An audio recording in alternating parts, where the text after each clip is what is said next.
ಇದು ನಿಮ್ಮ ವಾಹಿನಿ. ಇದ್ದಿದ್ದು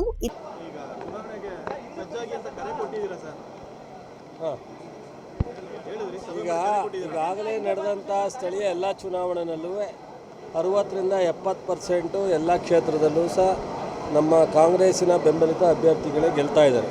ಅದು PLD ಬ್ಯಾಂಕ್ ಇರ್ಬೋದು, ಸೊಸೈಟಿಗಳಿರ್ಬೋದು ಎಲ್ಲ.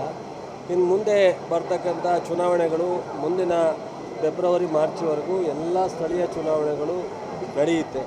ಆ ಎಲ್ಲ ಚುನಾವಣೆಗಳು ಸಹ ನಾವು ನಮ್ಮ ಕಾರ್ಯಕರ್ತರು ಗೆಲ್ಲಬೇಕು ಅನ್ನೋದು ನಮ್ಮೆಲ್ಲ ಶಾಸಕರು, ಪಕ್ಷದ ಮುಖಂಡರು, ನಮ್ಮೆಲ್ಲರ ಒಂದು ಉದ್ದೇಶ.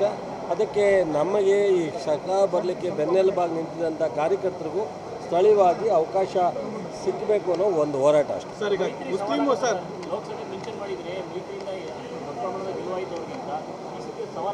ನಾನು ಯಾರಿಗೂ ಸವಾಲು ಮಾಡಲ್ಲ. ನಮ್ಮ ಕಾರ್ಯಕರ್ತರಿಗೆ ಶಕ್ತಿ ತುಂಬ ಕೆಲಸ ಮಾಡ್ತೀವಿ. ನಾವೇನು ದೊಡ್ಡ ನಾಯಕರ ತೊಡೆತಟ್ಟಕ್ಕೆ ಇಲ್ಲ. ನಾವು ನಮ್ಮ ಕಾರ್ಯಕರ್ತರಿಗೆ ಒಂದಷ್ಟು ಶಕ್ತಿ ತುಂಬ ಪ್ರಯತ್ನ ಮಾಡ್ತೀವಿ. ಸರ್, ಈಗ BJP ಸರ್ ಮುಸ್ಲಿಂ ಓಲೈಕೆಗೆ ಮುಂದಾಗಿರುವಂಥದ್ದು. ಈಗ ಹಬ್ಬದ ಹಿನ್ನೆಲೆಯಲ್ಲಿ ಕಿಟ್ ಕೊಡೋದಕ್ಕೂ ಕೂಡ ಮುಂದಾಗ್ತಾ ಇದೆ. ನೋಡಿ, ಮೋದಿಯವರು ಎಷ್ಟೋ ಬಾರಿ ಮುಸ್ಲಿಂ ಪರ ಮಾತಾಡ್ತಾರೆ. ಯಾರೂ ಈ ದೇಶದಲ್ಲಿ ಯಾವುದೇ ಸಮಾಜವನ್ನು, ಯಾವುದೇ ಧರ್ಮವನ್ನು ಬಿಟ್ಟು ಮಾಡಲಿಕ್ಕಾಗಲ್ಲ. ಬಟ್ ಅದು ನಾವೀಗ 5 ಗ್ಯಾರಂಟಿ ಕೊಡ್ತೀವಿ, ಯಾವ್ದಾರು ಸಮಾಜಕ್ಕೆ ಸೀಮಿತವಾಗಿ, ಧರ್ಮಕ್ಕೆ ಸೀಮಿತವಾಗಿ ಕೊಡ್ತೀವ? ಮಕ್ಕಳಿಗೆ ಅನೇಕ ಕಾರ್ಯಕ್ರಮಗಳು ಕೊಡ್ತೀವಿ, ಯಾವ್ದಾರ ಈ ಬಡ್ಡಿ ರಹಿತ ಸಾಲ ಕೊಡ್ತೀವಿ, ಸೊಸೈಟಿನಲ್ಲಿ ಯಾವ್ದಾದ್ರು ಧರ್ಮ ನೋಡ್ಕೊಡ್ತೀವ? ಸುಮ್ಮನೆ ತೀಟೆಗೋಸ್ಕರ ಮಾಡ್ತಾರೆ BJPಯವರು. ಈಗ ಮೊನ್ನೆ ದೇವೇಗೌಡರು, ಕುಮಾರಸ್ವಾಮಿ ಅವರಿಬ್ಬರೂ ನಾವು ಪ್ರತಿಭಟನೆಗೆ ಹೋಗಲ್ಲ 4% ವಿರುದ್ಧವಾಗಿ ಅಂತ ಹೇಳಿದ್ರು. ಏನು ಅವ್ರ ನಿಲುವು? ಮೊನ್ನೆ ಶಾಸಕಾಂಗ ಸಭೆ ಕೊಠಡಿಯಿಂದ BJPಯವ್ರ ಜೊತೆ ಬರಲಿಲ್ಲ. ಮೊನ್ನೆ ಹನಿ ಟ್ರ್ಯಾಪಲ್ಲಿ ಬಾವಿಗೆ ಹೋದಾಗ ವಿಜೇಂದ್ರ ಅವರು ಹೋಗಿ ಕರ್ಕೊಂಬಂದರು ಜೊತೆಯಲ್ಲಿ. ಏನಾಗುತ್ತೆ, ಅವ್ರಿಗೆ ಇನ್ನೂ ಅಧಿಕಾರದ ಇಬ್ಬರಲ್ಲೂ ಏನಾರು ಮಾಡಿ ಇವರು ನನಗೆ ಬೇಕು ಅಂತ ಅವರು ಬಿಡೋಕ್ಕೆ ಹೋಗಿಲ್ಲ, ಇವ್ರು ಕಟ್ಕೊಳ್ಳೋಕ್ಕಾಗ್ತಾಯಿಲ್ಲ. ಆ ಧರ್ಮ ಸಂಘದಲ್ಲಿದ್ದಾರೆ. ನಾವು ಜನಪರವಾಗಿ ಕೆಲಸ ಮಾಡ್ತಾಯಿದ್ದೀವಿ. ಅವ್ರಿಗೆ ಟೀಕೆ ಮಾಡೋದಕ್ಕೆ ಯಾವುದೂ ವಿಚಾರ ಇಲ್ಲದೆ ಇರೋದ್ರಿಂದ ಈ ಥರ ಮಾತಾಡಿ ಮುಸ್ಲಿಂ ಮೀಸಲಾತಿ ವಿಚಾರವಾಗಿ BJPಯವರು ಆಕ್ಷೇಪವನ್ನು ವ್ಯಕ್ತಪಡಿಸ್ತಿದ್ದಾರೆ. ಮತ್ತೊಂದು ಕಡೆ ಮುಸ್ಲಿಮರಿಗೆ ಕಿಟ್ಟನ್ನು ಕೊಡ್ತಿದ್ದಾರೆ. ಈ ಸ್ಟ್ಯಾಂಡ್ ಬಗ್ಗೆ ಏನೇ ಅವ್ರು ಹೇಳಿದ್ದು, ಹಿಂದೂ ಮುಸ್ಲಿಂ ಅಂದರೆ ಒಂದಷ್ಟು ಜನ ಹಿಂದುತ್ವದ ನಾವು ಸೆಳಿಬೋದೇನೋ ಅನ್ನೋ ಪ್ರಯತ್ನ ಮಾಡ್ತಾರೆ. ಆದರೆ ಮುಸ್ಲಿಮ್ ಸಹ ಇನ್ನೊಂದು ಡೈರೆಕ್ಟಾಗಿ ಇಂಡೈರೆಕ್ಟಾಗಿ ಮುಸ್ಲಿಮರು ಸಹ ಓಲೈಸ್ಕೊಳ್ಳುವಂಥ ಪ್ರಯತ್ನ ಮಾಡ್ತಿರ್ತಾರೆ. ಬಟ್ ಅವ್ರಿಗೆ ಈ ಡ್ಯುಯಲ್ ಮೈಂಡ್ ಇರ್ತಕ್ಕಂಥವ್ರು. JDS ಅವರು BJPಯವರು ಒಂದೇ ಮೈಂಡ್ ಇದೆ. ನಾವು ಯಾವುದೇ ಸಂದರ್ಭದಲ್ಲಿ ಒಂದೇ ನಿಲುವು.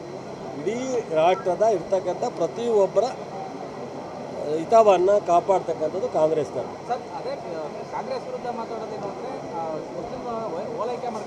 ನಾವು ಯಾವುದನ್ನು ಓಲೈಕೆ ಮಾಡೋ ಅವಕಾಶ ಇಲ್ಲ. ಈಗ SC STಗೆ ನಾವು 18% ಹಣವನ್ನು 40,000 ಕೋಟಿಗಿಂತ ಹೆಚ್ಚು ಕೊಡ್ತಾಯಿದ್ದೀವಿ. ಯಾವುದು ರಾಷ್ಟ್ರ ಮಟ್ಟದಲ್ಲಿ ಕೊಡ್ತಾಯಿಲ್ಲ, ಯಾವ ರಾಜ್ಯ ನಾವು ಓಲೈಕೆ ಮಾಡೋಕ್ಕೆ ಕೊಡ್ತೀವ? ಅವ್ರಿಗೆ ಸಿಕ್ಕಬೇಕಾದ ಹಕ್ಕನ್ನು ಕೊಟ್ಟಿದ್ದೀವಿ. ಈಗ ರೈತರಿಗೆ ನಾವು ಬಿತ್ತನೆ ಕೊಡ್ತೀವಿ, ಗೊಬ್ಬರ ಕೊಡ್ತೀವಿ, 5 ಲಕ್ಷ ಬಡ್ಡಿ ಇಲ್ಲದೆ ಇರೋ ಸಾಲ ಕೊಡ್ತೀವಿ, ಸಬ್ಸಿಡಿ ಕೊಡ್ತೀವಿ, ರೈತರು ಹೋಲಿಕೆ ಮಾಡ್ಕೊಂಡು ಕೊಡ್ತೀವಿ. ನಮ್ಮ ಕರ್ತವ್ಯ ಅವರಿಗೆ ನಾವು ಬೆಂಬಲಕ್ಕೆ ನಿಲ್ಲಬೇಕಾಗುತ್ತೆ. ಅದಕ್ಕೋಸ್ಕರ ಕೊಡ್ತೀವಿ. ಅವ್ರು ಹಂಗೆ ಅಂದ್ಕೊಂಡ್ರೆ ಏನು ಮಾಡೋಕ್ಕಾಗತ್ತೆ? ಈಗ ಇಲ್ಲಿವರೆಗೆ ಆದಂಥ ಮೀಸಲಾತಿನ ಯಾರಂತೆ? ರಾಷ್ಟ್ರದ ಬಂದಂಥ ಎಲ್ಲ ಸರ್ಕಾರಗಳು ಮೀಸಲಾತಿಯನ್ನು ಕಾನ್ಸ್ಟಿಟ್ಯೂಷನ್ ಪ್ರಕಾರ ನಾವು ಮಾಡಲೇಬೇಕಾಗುತ್ತೆ. ಅದನ್ನು ಮಾಡ್ಕೊಂಬಂದಿದ್ದೀವಿ. ಸುಮ್ಮನೆ ಏನೇನೋ ಒಂದು ಮಾತಾಡ್ತಾರೆ, ಅವ್ರಿಗೆ ವಿಚಾರ ಇಲ್ಲ, ಏನೋ ಒಂದು ಮಾತಾಡ್ತಾರೆ, ಬಿಡಿ.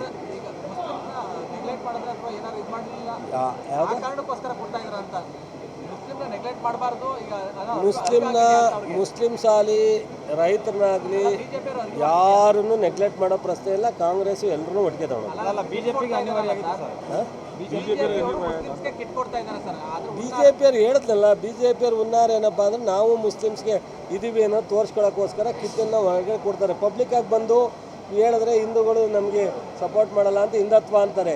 ಅಲ್ಲೋಗಿ ಮುಸ್ಲಿಮ್ಸ್ಗೆ ಸಪೋರ್ಟ್ ಮಾಡ್ತಾರೆ. ಮುಸ್ಲಿಮ್ಸಿಗೆ ಮಂತ್ರಿ ಮಾಡ್ತೀನಿ ಅಂತ ಕರೆದಿರ್ಲಿವೆ, ಮುಸ್ಲಿಮ್ಗೆ MP ಮಾಡ್ತೀನಿ ಅಂತ ಕರೆದಿರ್ಲಿವೆ, ಇಟ್ಟು ಎಲ್ಲ ನಡೀತಾರೆ. ಅವರು ಇಂಡೈರೆಕ್ಟಾಗಿ ರಾಜಕಾರಣಕ್ಕೋಸ್ಕರ ಮಾಡ್ತಾರೆ. ನಾವು ರಾಜಕಾರಣ ಬಿಟ್ಟು ಈ ರಾಷ್ಟ್ರದ 130 ಕೋಟಿ ಜನರ ಪರವಾಗಿದ್ದೀವಿ. ಸುದ್ದಿ 3 ವಾಹಿನಿಯ ಹೆಚ್ಚಿನ ಮಾಹಿತಿಗಾಗಿ ಸಬ್ಸ್ಕ್ರೈಬ್ ಆಗಿ ಹಾಗೂ ಬೆಲ್ ಬಟನ್ ಒತ್ತಿ.